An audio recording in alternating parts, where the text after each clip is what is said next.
claves del carácter de Daniel, de José y de estos personajes que brillan en las Escrituras y que nos han dado un ejemplo admirable. Y vimos que la clave de ellos nos dice, para tener un carácter como el que ellos desarrollaron, no consistió en casualidades ni en favores especiales de Dios. No. Se debía a tres cosas. Uno, ya lo estudiamos, ¿qué? La autodisciplina, ¿verdad? Uno, la autodisciplina. Y noten algo relevante en cuanto a ello. No es disciplina, la autodisciplina, es decir, la disciplina que uno se inflige a uno mismo. ¿Sí? Que es como uno se disciplina a sí mismo. No es la disciplina que me ponen los demás. Uno casi siempre basa su desarrollo en lo que los demás hacen o no hacen. Entonces, no, es que si no, a mí no me enseñan esto, yo no aprendo esto. No, es autodisciplina. ¿Me hago entender? Bien. Pero no solamente la autodisciplina. El día de ayer estudiamos de la sujeción de la naturaleza baja a la superior. Y vimos en qué consistían las facultades superiores del hombre, las facultades inferiores del hombre y cómo se expresa cuando las inferiores gobiernan sobre las superiores. Y cómo es que debe ser en nuestra vida, en nuestra experiencia. Y quedamos en el tercer punto. Porque la tercera clave de estos personajes de las Sagradas Escrituras es: ese carácter se desarrolla según la entrega del yo al servicio de amor a Dios y al hombre. Todo verdadero desarrollo se mueve en función de esto. La base de la ciencia y la verdadera educación es el amor, porque el Maestro Divino es amor, Dios es amor. Y el Creador, el gran Maestro de maestros, es amor. Y no podrá colocar a otra cosa de base en la verdadera educación que no sea el amor. Por eso dice la mensajera de Dios en una cita conocida, ya la hemos citado, pero para poder ampliar ese tercer punto, en la página 16 del libro de la educación: el amor, base de la creación y de la redención, ¿sí? Porque también el amor es base de la creación. Dios creó por amor y Dios ha redimido ¿en qué? En amor. Es el fundamento de la verdadera educación. Esto se ve claramente en la ley que Dios ha dado como guía de la vida. El primero y grande mandamiento es, ¿cuál? Amar. Amar al Señor tu Dios con todo tu corazón, con toda tu alma, con todas tus fuerzas y con toda tu mente. Ahora la profeta explica en qué consiste ese mandamiento. Dice: amar al ser infinito, omnisciente, con todas las fuerzas, la mente y el corazón. ¿Qué significa? Significa el desarrollo más elevado de todas las facultades. Significa que en todo el ser, el cuerpo, la mente y el alma, debe restaurarse la imagen de Dios. El que ama a Dios, ¿qué va a hacer? El que ama a Dios va a hacer lo que tiene que hacer para desarrollar sus facultades. La profeta dice: amar al ser infinito omnisciente, con todo esto, significa que el desarrollo más elevado de todas las facultades. Es decir, el que ama a Dios come bien, no introduce basura en su organismo, no introduce alimentos que no debe introducir en su organismo porque ama a Dios. Y como ama a Dios, desea el desarrollo máximo de sus facultades, incluyendo las físicas. El que ama a Dios se ejercita intelectualmente, se prepara, se disciplina, se autodisciplina. ¿Por qué? Porque por amor a Dios tiene que desarrollar al máximo sus facultades intelectuales. El que ama a Dios, pues hará los ejercicios espirituales correspondientes para desarrollar sus facultades espirituales. Ahí se demuestra si amamos o no amamos a Dios. ¿Me hago entender? ¿Y por qué? ¿Por qué el que ama a Dios tiene que hacer esto? Es muy sencillo. El que ama a Dios y le quiere corresponder por el gran amor que Dios ha manifestado en su favor, va a buscar desarrollar al máximo sus facultades para brindarle, para ofrecerle un mejor servicio. ¿Me hago entender? Pero el mandamiento no termina allí.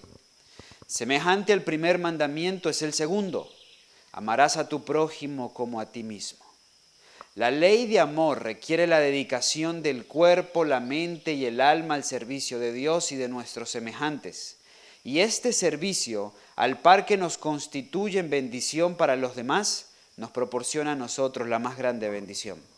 El que ama a su prójimo va a desarrollar sus facultades, porque tiene que servirle mejor. ¿Me hago entender? Y cuando decimos esto también incluimos elementos que son claves, como el descanso. A ver, esto lo tengo para un tema dentro de algunas semanas, un tema que titulo Desequilibrios mortales. Y toco un poco la experiencia de John Andrew y James White, dos personas que hicieron un trabajo indiscutible para la iglesia y en favor del mensaje adventista, pero que pudieron hacer más si hubieran entendido esta parte, si hubieran entendido que por amor al prójimo también tenían que descansar, que por amor al prójimo también de vez en cuando tenían que decir no, no porque no puedo, o sea, no puedo. Si tú le sirves a otro sacrificando tus facultades, sacrificando tu salud, entonces en realidad no estás demostrando que amas al prójimo, porque te estás inhabilitando para hacer un trabajo más fuerte, más consistente, más estable, más duradero. El que ama a Dios y al prójimo desarrollará sus facultades en equilibrio, con virtud para poder ofrecer un mejor servicio. Por eso dice la profeta, en el tercer punto clave del desarrollo de Daniel y sus amigos, que sujetó el yo al servicio de Dios y al prójimo. Y con eso en mente fue que desarrolló sus facultades. Si un joven quiere prepararse en otra esfera de educación y tiene esto claro, tiene la experiencia con el Señor y tiene esto claro no su excusa, su propósito firme, estoico es tener herramientas más amplias que le permitan hacer un mayor trabajo en pro de la humanidad, en pro de Dios, en pro del necesitado, entonces es válido. Cuando el propósito es firme, no cuando es una excusa. ¿Ok? La mayoría es una excusa. Una excusa para renunciar al llamado de Dios y seguir su propio camino. La cita continúa diciendo, también la estudiamos, la abnegación es la base de todo verdadero desarrollo. Por medio del servicio abnegado, adquiere toda facultad nuestra su desarrollo máximo. Llegamos a participar cada vez más plenamente en la naturaleza divina. Somos preparados para el cielo porque lo recibimos en nuestros corazones. Bien, lo hemos estudiado, lo analizamos con profundidad. La abnegación es la base de todo verdadero desarrollo. Pero noten que esta cita tiene un contexto en el que nos viene diciendo, debemos desarrollar las facultades en armonía. En el que nos viene diciendo, si amamos a Dios hay que buscar el desarrollo máximo de nuestras facultades. Pero recuerden algo, no hay desarrollo de las facultades físicas si no descansamos. ¿Me hago entender? No hay desarrollo de las facultades físicas si no descansamos. ¿Cómo nos vamos a desarrollar violando una ley de la salud? ¿Cómo nos vamos a desarrollar físicamente y cómo vamos a desarrollarnos intelectualmente si estamos violando una ley de la salud? Ahora, esto no lo quiere, siempre me toca plantear una balanza y un equilibrio, porque muchos lo van a tomar como excusa para renegar de la abnegación y excusar su indisciplina o su poco deseo de colaborar o contribuir a la obra de Dios. Pero también tengo que dirigir esto porque con mucha frecuencia somos víctimas en medio de la multiplicidad de cosas para hacer y como cada uno tiene un frente diferente, diferentes actividades, algunos estamos en muchas actividades, pero cada uno desde su lado, desde su departamento, desde su clase, desde su esfera, presiona, pero el que está siendo presionado puede que esté siendo presionado por todos lados. Y por todos lados se le habla de la abnegación y del sacrificio, pero no se está considerando que esa persona también tiene que descansar, que esa persona también tiene que hacer ejercicios espirituales con suficiente tiempo. ¿Me hago entender? Bien, y eso es importante que lo comprendamos porque es parte del desarrollo máximo de nuestras facultades. Por último de esta presentación, leo la Declaración de la Educación, página 58. Es necesario inculcar en los jóvenes la verdad de que sus dones no les pertenecen. La fuerza, el tiempo, el intelecto no son sino tesoros prestados. Pertenecen a Dios y todo joven debería resolverse a darles el uso más elevado. Él es una luz para iluminar la oscuridad del mundo. Todo joven y todo niño tienen una obra que hacer para la honra de Dios y la elevación de la humanidad. Jóvenes, la fuerza, el tiempo, el intelecto no son tuyos. Dios te los ha prestado y exige que seamos buenos mayordomos de todas y cada una de estas cosas. Y que como los dos hombres de la parábola de los talentos, multipliquemos lo que Él nos ha dado. No seamos negligentes en el desarrollo de nuestras facultades, porque al ser negligentes en el desarrollo de nuestras facultades, estamos siendo irresponsables, malos mayordomos delante de Dios. Cuando no desarrollamos lo que Dios nos ha dado, estamos convirtiéndonos en malos mayordomos. Bien, cerramos el tema y la experiencia de Daniel y sus amigos. Espero haya sido de bendición para ustedes como lo ha sido para mí. Para poder hablar acerca de la influencia de la falsa educación. Abramos nuestras Biblias. Abramos nuestras Biblias en el libro de Malaquías. Comencemos ahí. Malaquías. Cuando vamos a los últimos versículos del libro de Malaquías, ¿qué hablan de qué? A ver, ¿quién recuerda? Lo estudiamos en un tema de esta serie. Muy bien. Los últimos textos del profeta Malaquías, podemos ir allí, hablan de la profecía del Elías que había de venir, que nosotros sabemos se cumplió en primera instancia ¿en quién? ¿En quién se cumplió? En Juan el Bautista. ¿Y se cumplirá cabalmente con quiénes?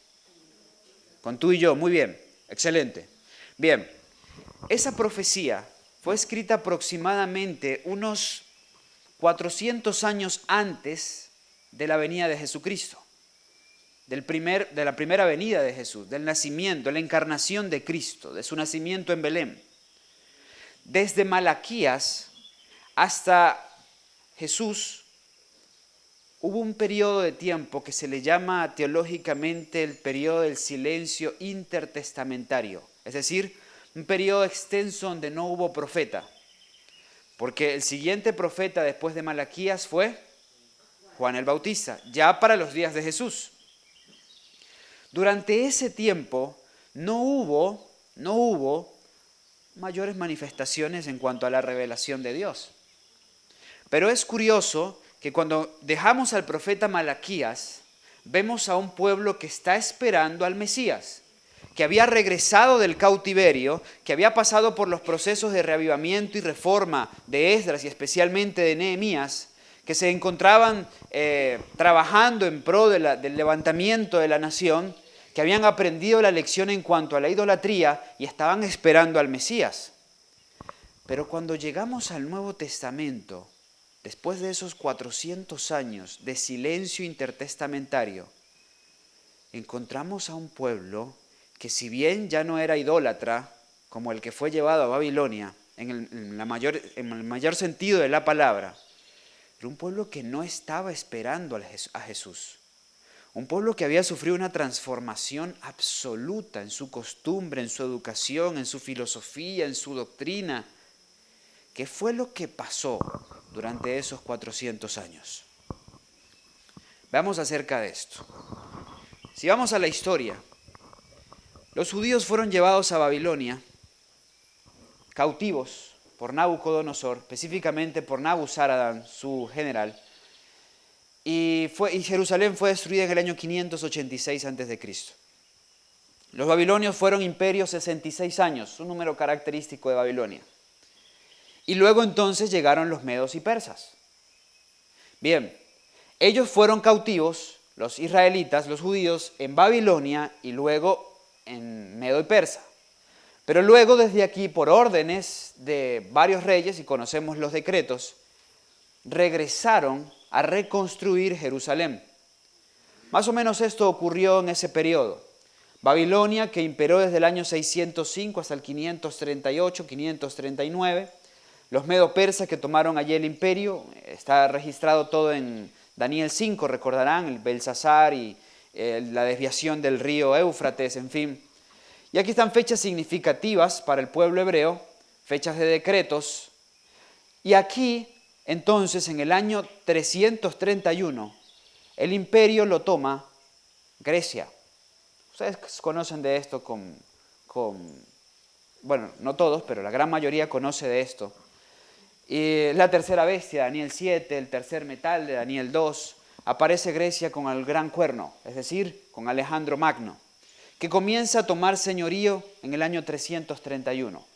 Bien, y se extendió hasta el año 168, donde inició el reino pagano más largo, que tuvo un reinado más largo, que fue Roma, que estuvo desde el año 168 a.C. hasta el año 476 después de Cristo, cuando fue destruido por las tribus bárbaras.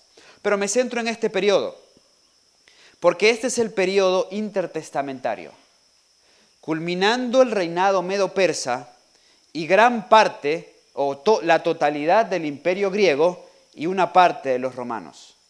¿Qué fue lo que ocurrió allí? ¿Qué fue lo que cambió? ¿Qué fue lo que modificó la mentalidad, la filosofía, la doctrina y aún el trabajo educativo que hacían los judíos? Bueno, aquí la clave no fueron los romanos. Aquí la clave no fueron los persas. Aquí la clave fueron los griegos. Es interesante en la estatua de Daniel 2. La gente se centra siempre en los metales, pero hay elementos importantes en la parte del cuerpo que ocupa ese reino. Babilonia está a la cabeza, ¿sí? Oro.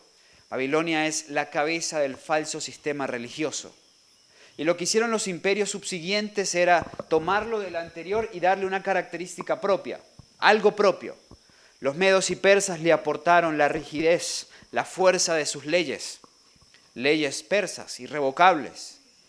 Pero cuando llegamos a Grecia, es interesante que Dios les dio el vientre, o los ilustró a través del vientre. ¿Y el vientre es un símbolo de qué? ¿De qué es el vientre? Sexualidad. Y si es de sexualidad, por ende, ¿de qué más? ¿Qué viene como consecuencia de la sexualidad? Reproducción. Muy bien, reproducción.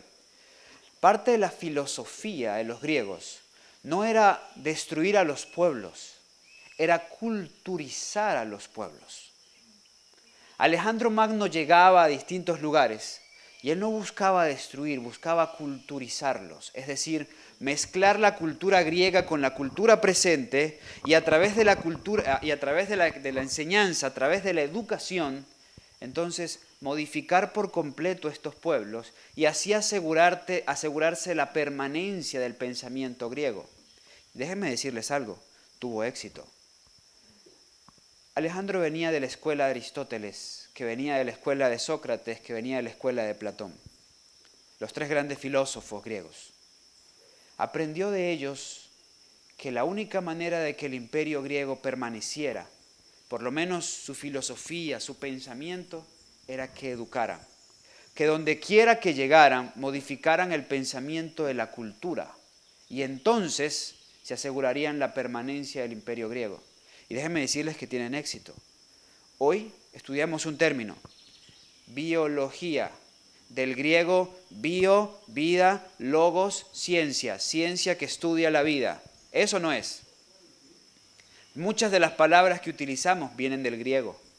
Liceo, una expresión que se utiliza para determinar un lugar donde se estudia, donde van los jóvenes a estudiar.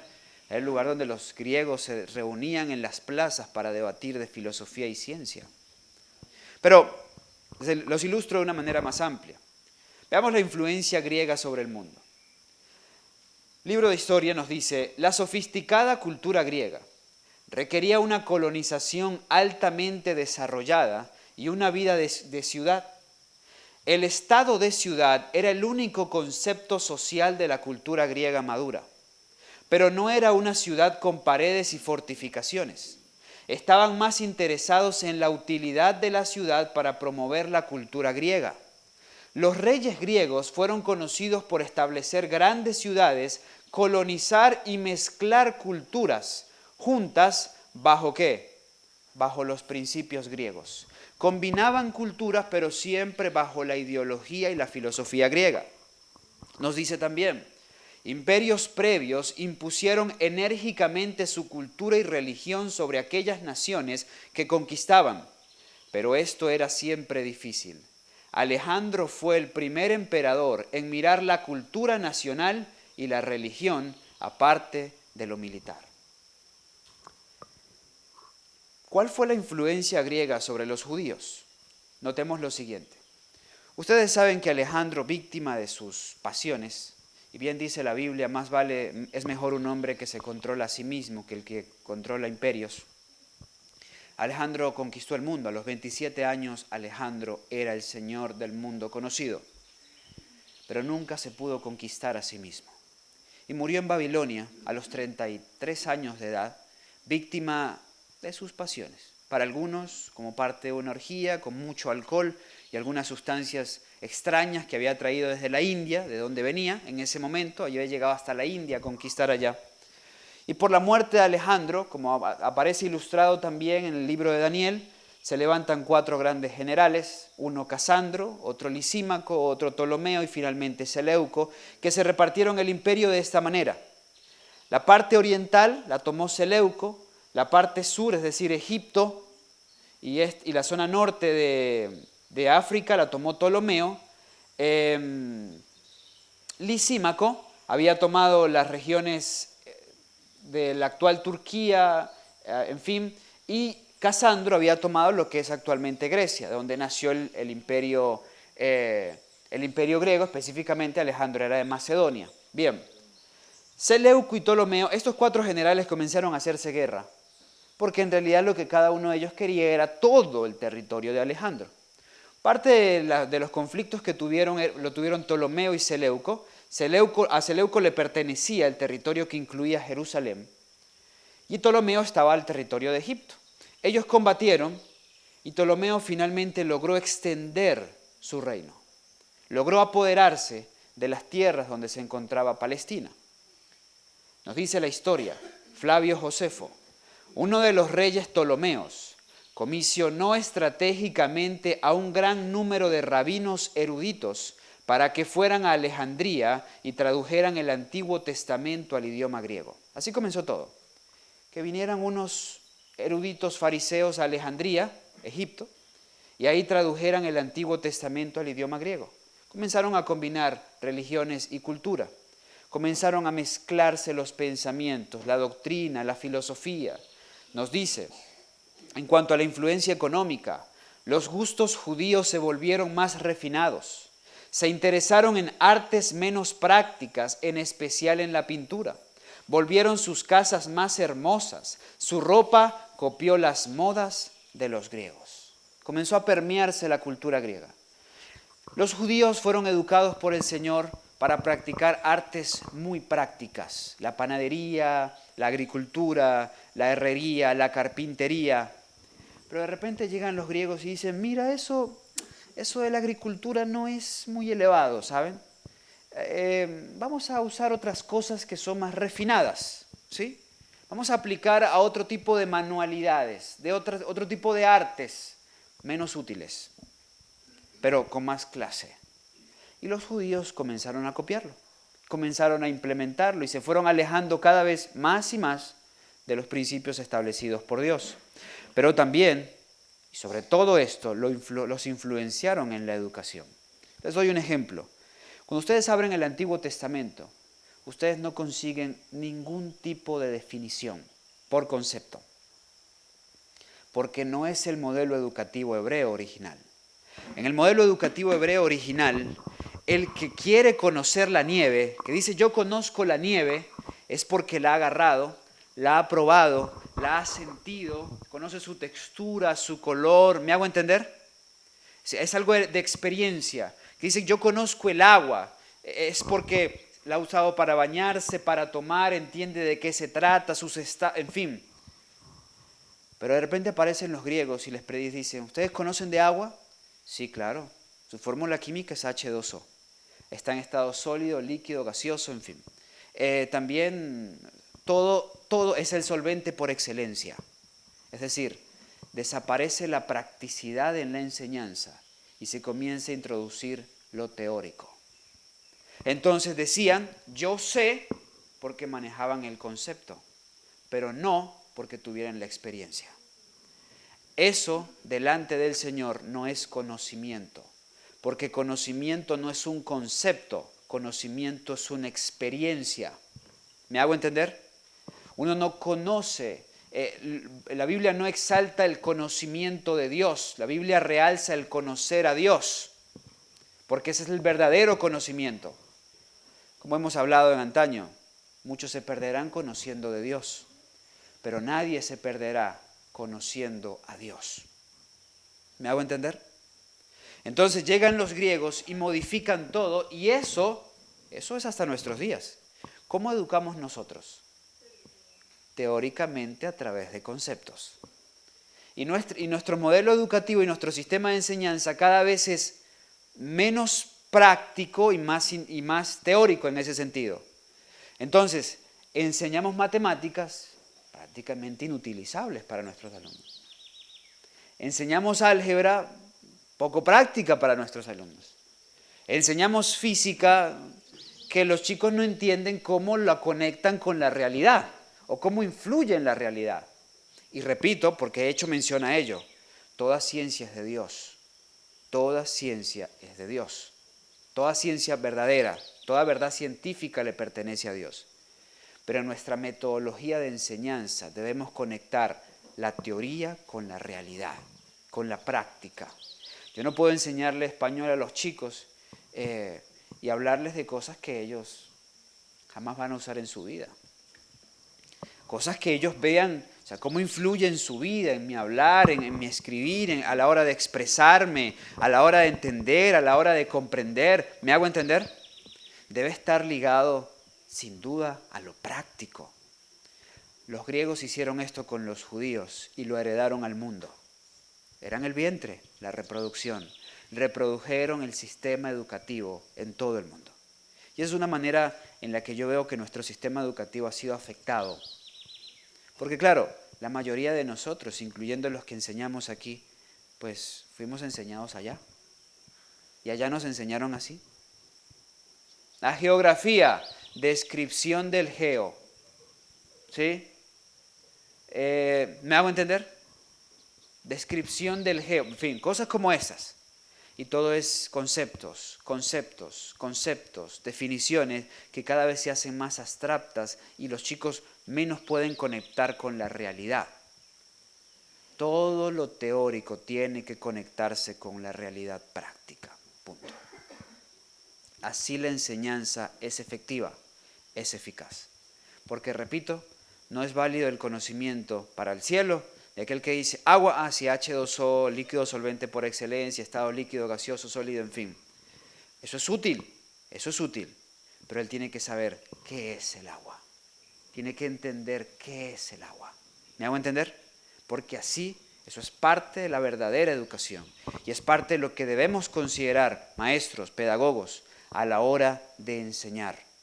Siempre debe haber una conexión práctica con lo que enseñamos teóricamente y, por supuesto, siempre debe haber una conexión con Dios en función de lo que enseñamos.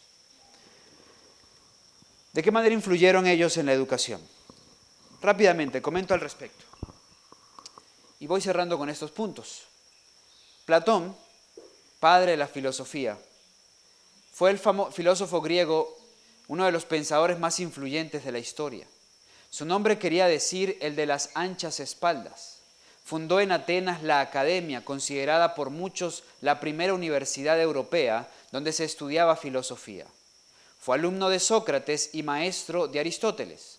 A través de libros escritos en forma de diálogos expuso su teoría de las ideas, según la cual distinguía entre nuestro mundo visible, físico, donde solo hay opiniones, y el mundo real, el de las ideas, donde se encuentra el conocimiento verdadero. Ahora bien, este hombre, junto con Sócrates y Platón, junto con Sócrates y Aristóteles, plantaron el modelo filosófico y educativo que se extendió cuando el imperio griego se extendió, y el imperio griego vino después de estos tres hombres. Y fue lo que ellos extendieron por todas partes. Grecia fue cuna de estos hombres y trascendieron de una manera única. Pero no concluyó allí solamente en lo educativo, porque también tocando lo educativo, los griegos le heredaron al mundo su sistema de entretenimiento. ¿Sí? El vientre hizo reproducción con el entretenimiento. Grecia le heredó al mundo el arte escénico. Grecia le heredó al mundo los deportes. Grecia le heredó al mundo lo que hoy conocemos como olimpiadas. Sí, de hecho la palabra olimpiada viene de allá, del Olimpo griego. Y muchas otras más cosas que tienen que ver con el entretenimiento, incluyendo también el entretenimiento a través de la música. Todo eso fue parte de los griegos. Parte de lo que ellos llevaron a donde quiera que fueron fue gimnasios, canchas deportivas, coliseos para artes escénicas. Esto era algo nuevo para los judíos, sin embargo lo recibieron. La historia nos dice que los judíos colocaron al lado del templo un gimnasio para hacer deportes. Pero el problema era que los griegos originalmente practicaban deporte desnudos. ¿Sí? De hecho, si les enseño una imagen, a ver, bueno, estas nos pueden servir, son algunas imágenes de la época conservadas. Todos los deportes se practicaban originalmente en el Olimpo, como adoración a los dioses del Olimpo. Ahora bien, este símbolo, que es el símbolo clásico de las Olimpiadas, viene de allá. La antorcha que se encendía para iniciar los Juegos en el Olimpo, y estas son ruinas de uno de esos lugares llamados Olimpo. Ahora bien, donde se celebraban las llamadas Olimpiadas. Vean, se lo ilustro de esta manera. Esta es una imagen que se encuentra en la Copa de Fútbol Europea. Esta. Por la parte de atrás se consigue esta imagen. Es un padre enseñándole a un hijo a dominar un balón, pero miren cómo se encuentran. ¿Cómo se encuentran? Los deportes se practicaban desnudos. Y aquí comenzaron a tener un problema, y se practicaban desnudos por varias razones. No me va a dar el tiempo hoy de explicarlo, pero una de las razones era porque eran, dependiendo del tipo de deporte, un tipo de adoración a los dioses. Y algunas prácticas deportivas eran una ilustración, eran un rito a la fertilidad. Por eso debían practicarse desnudos. Se van a sorprender de dónde viene la palabra gol. Se van a sorprender, pero se los diré en su momento. Los deportes se practicaban desnudos. Los judíos tenían un problema, y era que ellos eran circuncidados. Entonces había una notable diferencia cuando había un griego, cuando estaba un griego, un egipcio, un persa, un babilonio, un cretense, en fin, y un judío, porque el judío estaba circuncidado. Miren cómo comenzó a afectarlos. Los judíos comenzaron a avergonzarse de su circuncisión y comenzaron a hacer a un lado la circuncisión, a dejar a un lado la circuncisión para sus hijos, porque no querían que ellos sufrieran vergüenza o el bullying de la época. ¿Sí? Porque unos tenían prepucio y ellos se honraban de tener prepucio, pero para estos otros ya era deshonroso no tener prepucio. ¿Me hago entender? Pero no solamente eso. Eso trajo serias consecuencias en el desarrollo, en el crecimiento de la nación y, por supuesto, en todo lo concerniente al desarrollo de Israel. Leo las siguientes declaraciones para entrar a hablar un poco acerca del deporte. Primero parto de esta declaración paulina, que vivió en ese tiempo. 1. Filipenses 2, versículos 3 y 4. Nada hagáis por contienda o por vanagloria. Antes bien, con humildad, estimando cada uno a los demás como superiores a él mismo, no mirando cada uno por lo suyo propio, sino cada cual por lo de los otros. Cuando hablamos de las competencias deportivas tenemos un problema con esta declaración. Y la competencia, y el problema es serio. Uno, que el deporte en la inmensa mayoría de los casos, ¿qué fomenta? Sí, o sea, contienda. Y despierta pasiones, ¿no? Despierta pasiones. Hermano David nos comentaba una experiencia, ¿me permite contarle, hermano David? Estando él en Cali, en su momento, tenía como 20 años, hermano David, en ese entonces, ¿no? Ha llovido desde entonces.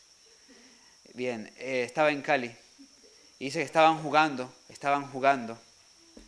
y es interesante que había ancianos, pastores y visitas, una visita por bautizarse, me contaba el hermano. Y un anciano de iglesia, pues, una de las visitas, pues le metió el pie y el anciano se fue de boca y se cayó y se dio su buen golpe. Y se levantó y le devolvió la derecha a la visita que se estaba por bautizar. Bueno, hubo problemas y esa historia se repite, yo conozco de otros incidentes en otras partes, por lo que despierta. No sé cómo habrá terminado la visita, yo pienso, bueno, si yo hubiera sido visita y el anciano encargado de iglesia me tira una derecha, pues yo digo, esta no es la iglesia. No sé cómo habrá terminado la visita, pero eso le permitió al hermano entender, oye, esto, por aquí como que no está Jesús. O sea, aquí está alguien más, pero no está Jesús. Algo se despierta aquí, alguien está trabajando aquí, alguien incita espíritus aquí y no es Jesús. Y todo parte por la contienda y la rivalidad. Porque parte de lo que busca la naturaleza humana es exaltarse. Desde que el pecado se introdujo, busca la exaltación. Por eso voy a ilustrarlo de distintas maneras. Por eso gambeteo, ¿no? Porque yo quiero, o sea, a mí no me quitan la pelota, yo avanzo con mi pelota. Por eso me muevo y quiebro cintura para poder encestar la pelota. O por eso también busco lanzar un slider, una curva o una recta para que quien está con el deseo de pegarle con el bate no lo pueda hacer. ¿Ok? Entonces, ¿qué es lo que se fomenta? O sea, cuando tú compites, tú no quieres perder. O dejaría de ser competitivo si yo llego y estoy jugando con Luis y con Brandon. Si yo le digo, no, muchachos, ¿saben qué? Háganme ustedes el gol. Y le paso la pelota y él le pega al arco. Y ¡ah, son muchachos, bien! Así dejaría de ser competitivo, pero nadie hace eso, ¿verdad? Porque todos jugamos ¿para qué?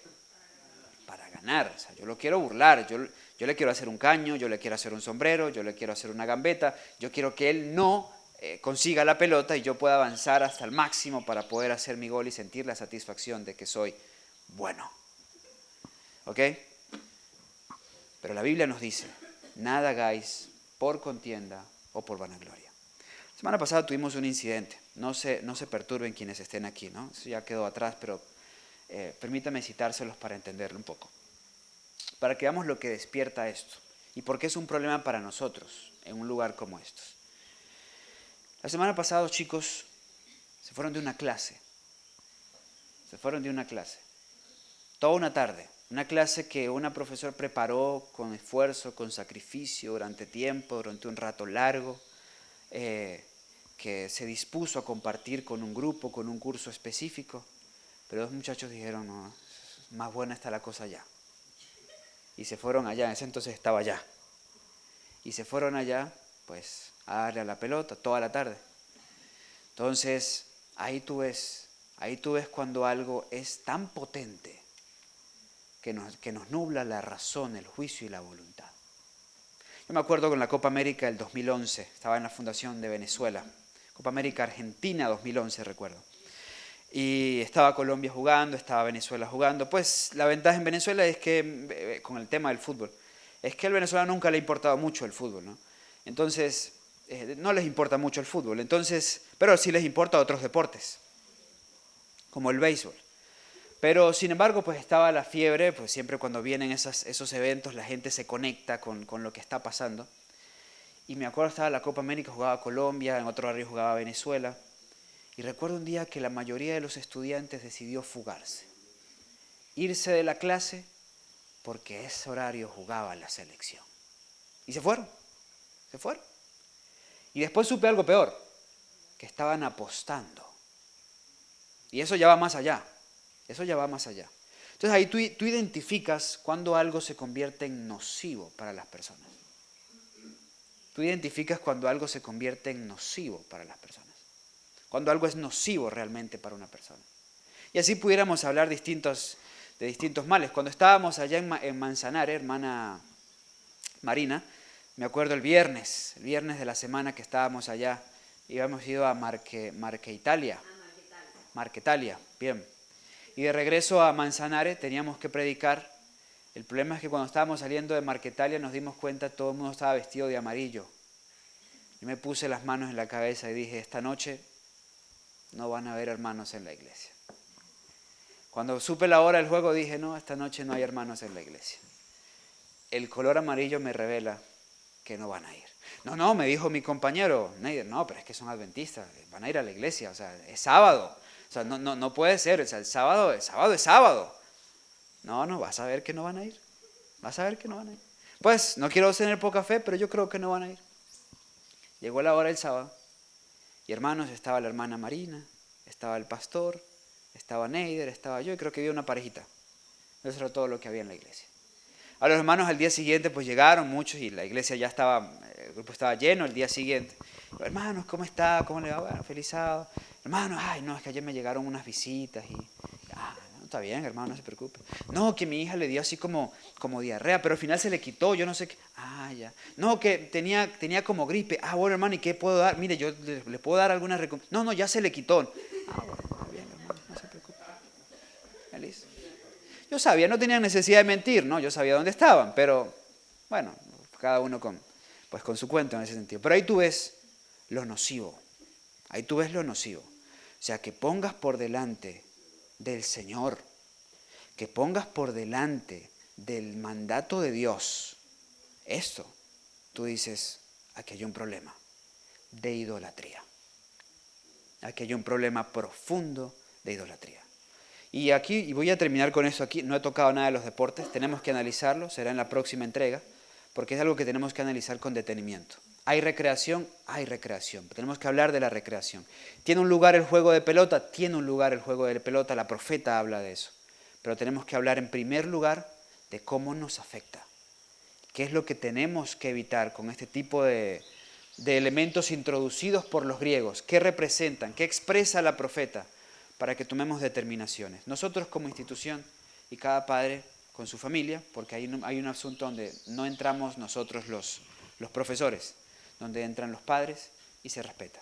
Queremos estudiar este tema con equilibrio, queremos estudiar este tema con sinceridad de corazón y con el deseo de que el Señor nos oriente, nos enseñe. Vamos a ver de dónde vienen, qué representan, podemos sacarle algún provecho a ello. Y también vamos a hablar del ejercicio, porque hay un lugar importante para el ejercicio aeróbico, ejercicio que muchos aquí no hacemos y que la huerta en muchos sentidos no nos está alcanzando.